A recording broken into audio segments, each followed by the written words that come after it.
Hello everyone, आज के इस वीडियो में आप जानने वाले हो सेमेस्टर 4 हिस्ट्री कोर 8 के कुछ मोस्ट इम्पोर्टेंट क्वेश्चंस। और ये जो प्रश्न है प्रत्येक वर्ष पूछा जाता है।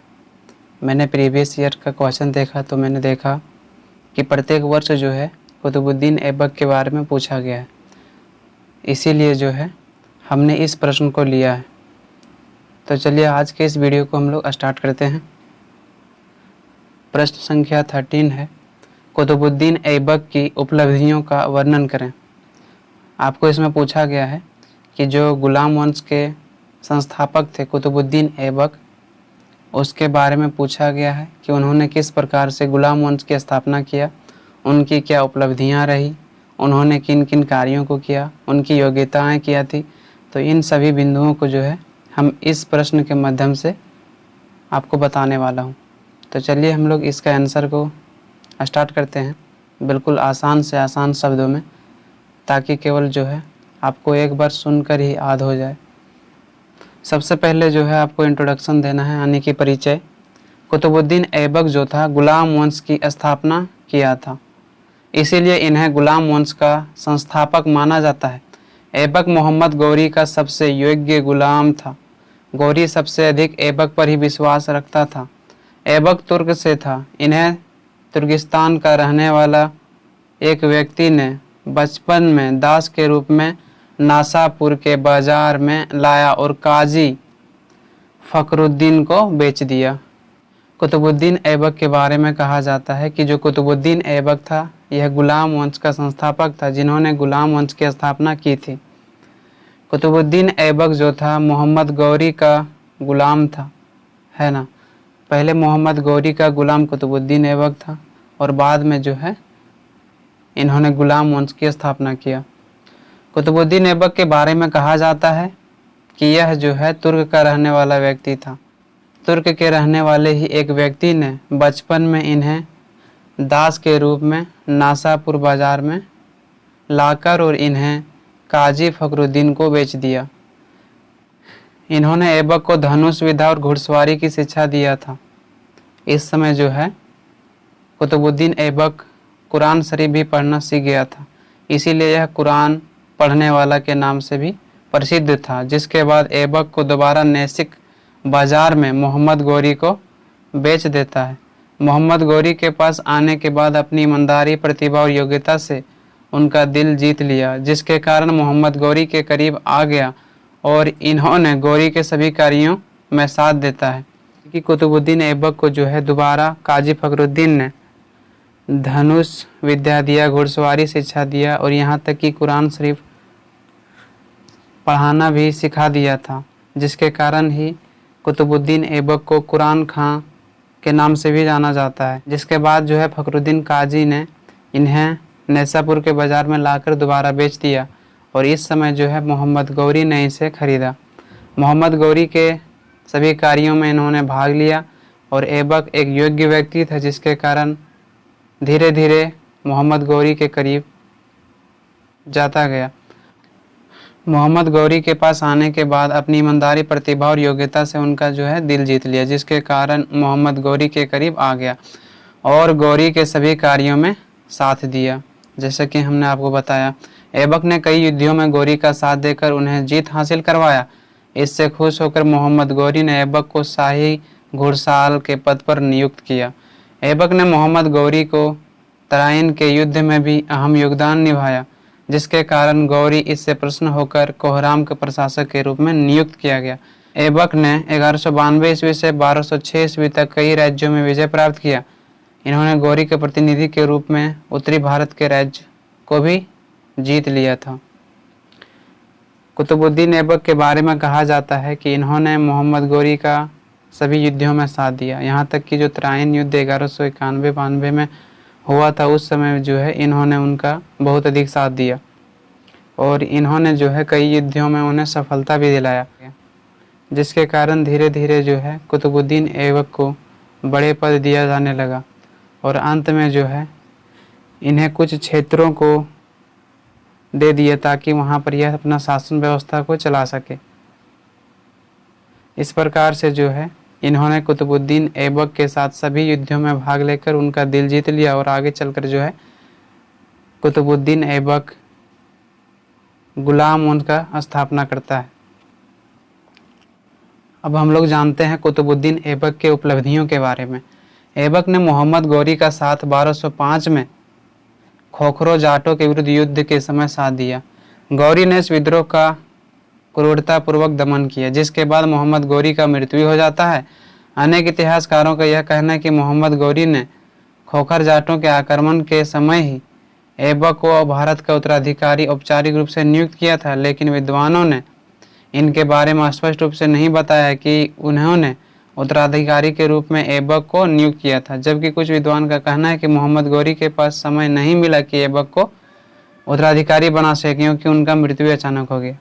इतिहासकारों का मानना है कि जो मोहम्मद गौरी था, उन्होंने कुतुबुद्दीन ऐबक को राजा नियुक्त नहीं किया था अपने जीवन काल में। जबकि कुछ इतिहासकार बताते हैं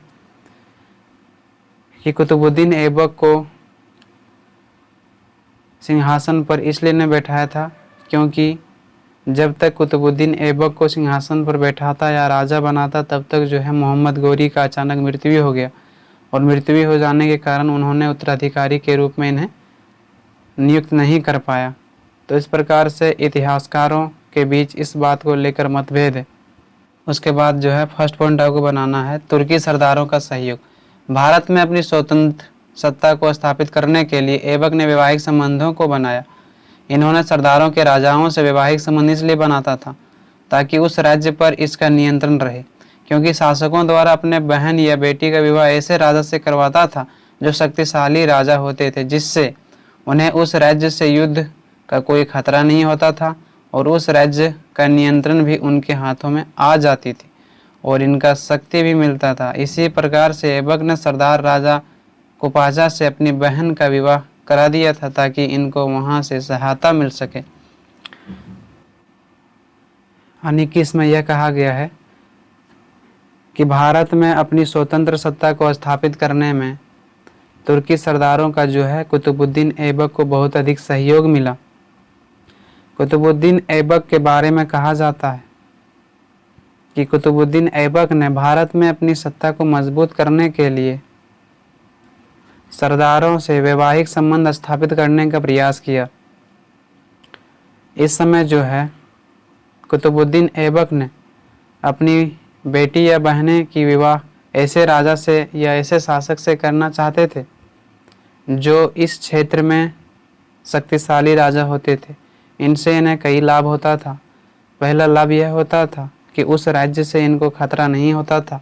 दूसरा इससे लाभ यह होता था कि किसी भी प्रकार की सैनिक आवश्यकता पड़ने पर उनको सैनिक सहायता भी मिल जाता था। इसीलिए जितने भी शक्तिशाली शासक होते थे उनसे वैवाहिक संबंध स्थापित किया जाता था। इसी प्रकार से कुतुबुद्दीन ऐबक ने भी कुपाचा के जो सरदार थे उनसे अपनी बहन का विवाह कराया था ताकि जो है उनसे भी सहायता मिल सके। दूसरा जो आपको पॉइंट बनाना है वो है अल्दोज का दमन। ध्यान देने वाली बात है, अल्दोज कौन था?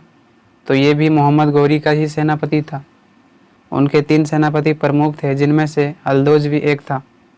मोहम्मद गौरी का 3 सेनापति में से एक अल्दोज भी था, जिसके कारण इन्हें गजनी का शासक बनने में सफलता मिला था, जिसके बाद 1208 में मुल्तान पर आक्रमण करके अपने अधिकार में ले लिया था।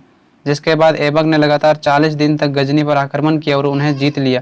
साथ ही अल्दोज से मुल्तान को भी जीत लिया। ऐबक का शासनकाल केवल 4 वर्षों तक ही रही। चौगान खेलते समय घोड़े से गिरकर मर गया।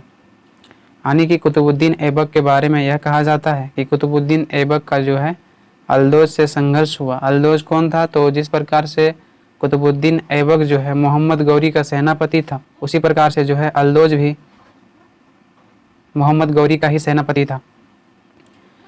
अल्दोज भी चाहता था कि भारत में अपनी शासन व्यवस्था को स्थापित करें, इसीलिए इन्होंने मुल्तान पर कई बार आक्रमण किया, लेकिन इन्हें सफलता नहीं मिली। कुतुबुद्दीन ऐबक ने उनके विरुद्ध संघर्ष किया और उन्हें सफलता भी मिली, जिसके बाद यह माना जाता है कि कुतुबुद्दीन ऐबक का जो है शासनकाल बहुत अधिक समय तक नहीं रहा, केवल 4 से 5 वर्षों तक ही रहा। इसका कारण यह था कि चौगान खेलते समय जो है घोड़े से गिरने के कारण उनका मृत्यु हो गया।